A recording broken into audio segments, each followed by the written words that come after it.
नमस्कार दोस्तों। National Herald आजकल बहुत सुर्खियों में है। ये है क्या नेशनल हेराल्ड? आज हम यही डिस्कस करेंगे।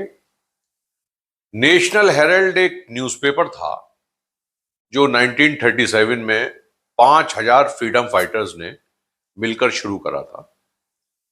उसमें उन्होंने एक कंपनी बनाई, एसोसिएट जनरल लिमिटेड। इस कंपनी के अंडर ये नेशनल हेराल्ड न्यूज़पेपर रन होता था। ये कंपनी उसकी सारी रनिंग, फाइनेंसेस, सैलरी, एक्सपेंसेस ये सब देखती थी। 3 पेपर चलते थे। इंग्लिश में नेशनल हेराल्ड, हिंदी में नवजीवन और उर्दू में कौमी आवाज। न्यूज़पेपर अच्छा चल रहा था और आजादी में आवाज था स्वतंत्रता सेनानियों की। लेकिन इंडिपेंडेंस के बाद ये धीरे धीरे कांग्रेस की आवाज बनकर रह गया और 2008 में इस न्यूज़पेपर को बंद करना पड़ा। अब जो असली डिस्प्यूट शुरू होता है वो होता है इसकी 6,000 करोड़ रुपए की प्रॉपर्टी का। ये प्रॉपर्टी नेशनल हेराल्ड की कहां से आई? इंडिपेंडेंस के बाद जब नेशनल हेराल्ड कांग्रेस की आवाज बन चुका था तो टाइम टाइम पर नेहरू जी ने गवर्नमेंट के इंस्ट्रक्शंस दे के इसके ऑफिसेस को रन करने के लिए देश के अलग अलग कोने में फ्री में प्रॉपर्टी अलॉट कर दी, जिसका जो है बड़ा भारी इनके पास प्रॉपर्टी का एक बैंक तैयार हो गया और जिसकी प्रॉपर्टी की वैल्यू बढ़ते बढ़ते आज की तारीख में 6,000 करोड़ रुपए हो गई। उस जमाने में नेशनल हेराल्ड एक आवाज होती थी और अब खाली कांग्रेस की आवाज रह गई थी। लेकिन कांग्रेस की आवाज दबती चली गई और नेशनल हेराल्ड लॉस में आ गया। इसको चलाने के लिए टाइम टू टाइम कांग्रेस ने नेशनल हेराल्ड को 90 करोड़ रुपए का लोन दिया। अब या तो नेशनल हेराल्ड अपनी कुछ प्रॉपर्टी बेच के कांग्रेस का पैसा चुकाए या 90 करोड़ रुपए जुटा के कांग्रेस का पैसा चुकाए। इन्होंने क्या करा, 2010 में 5 लाख रुपए में एक नई कंपनी बनाई जिसका नाम था यंग इंडिया लिमिटेड, जिसमें सोनिया गांधी के 38%, राहुल गांधी के 38% और बाकी शेयर मोतीलाल वोरा और ऑस्कर फर्नांडिस के पास थे। अब यंग इंडिया ने एजेएल को 50 लाख रुपए दिए और एजेएल ने अपनी ओनरशिप यंग इंडिया को दे दी। मतलब 50 लाख रुपए के बदले में नेशनल हेराल्ड की 6,000 करोड़ की प्रॉपर्टी उन्होंने यंग इंडिया को ट्रांसफर कर दी, राहुल गांधी और सोनिया गांधी की कंपनी को, और 50 लाख रुपए ले लिए उनसे। और अब जो 90 करोड़ रुपए कांग्रेस को जो देने हैं वो ये जो नई कंपनी है यंग इंडिया देगी। ये सब बातें पब्लिक को नहीं मालूम थी। लेकिन सुब्रमण्यम स्वामी ने गांधी परिवार को एलिगेट करा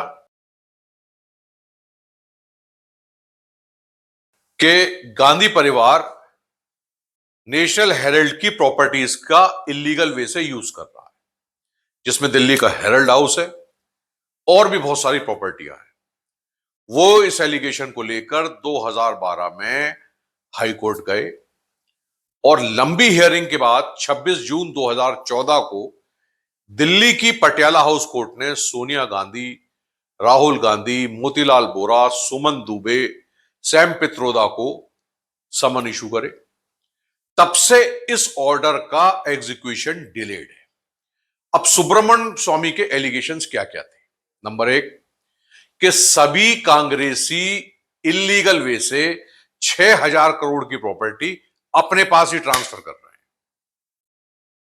नंबर 2, कांग्रेस एक पॉलिटिकल पार्टी है, वो कंपनी को लोन कैसे दे सकती है? एजीएल को इंटरेस्ट फ्री 90 करोड़ रुपए से ज्यादा का लोन कैसे दिया गया, जबकि यह इलीगल है, क्योंकि कोई राजनीतिक पार्टी किसी भी कॉमर्शियल काम के लिए लोन नहीं दे सकती। ये लोग फ्रीडम फाइटर्स के शेयर्स को बिना उनकी नॉलेज के कैसे ट्रांसफर कर सकते हैं। दिल्ली हाई कोर्ट के टफ इंस्टेंस के बाद नेशनल हेराल्ड के दूसरे शेयर होल्डर्स ने एलिगेशन लगाया कि उन्हें किसी भी मीटिंग के लिए कोई इंफॉर्मेशन नहीं दी गई थी।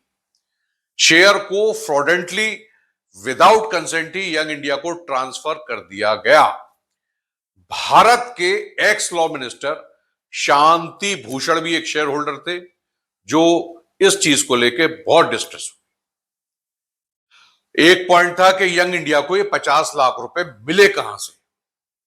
कांग्रेस कहती है कि यंग इंडिया को डॉटेक्स कंपनी से लोन मिला। डॉटेक्स कंपनी कहती है कि हमने ये पैसा यंग इंडिया को डोनेट करा, जबकि डॉटेक्स कंपनी खुद फ्रॉड है। उसका जो रेजिडेंट ऑफिस है वो एक 3 BHK फ्लैट है, जहां पर एक केयरटेकर के अलावा 20 साल से कोई रहता ही नहीं। ईडी भी इसे मनी लॉन्ड्रिंग का केस मानती है। इनकम टैक्स डिपार्टमेंट ने एजेएल और राहुल गांधी के अकाउंट्स में भी मिसमैच देखा, कोई लीगल अकाउंटेंसी नहीं मिली। सोनिया गांधी की कंपनी यंग इंडिया ने दिल्ली में 7 स्टोरी हेरल्ड हाउस को किराए पर दे दिया।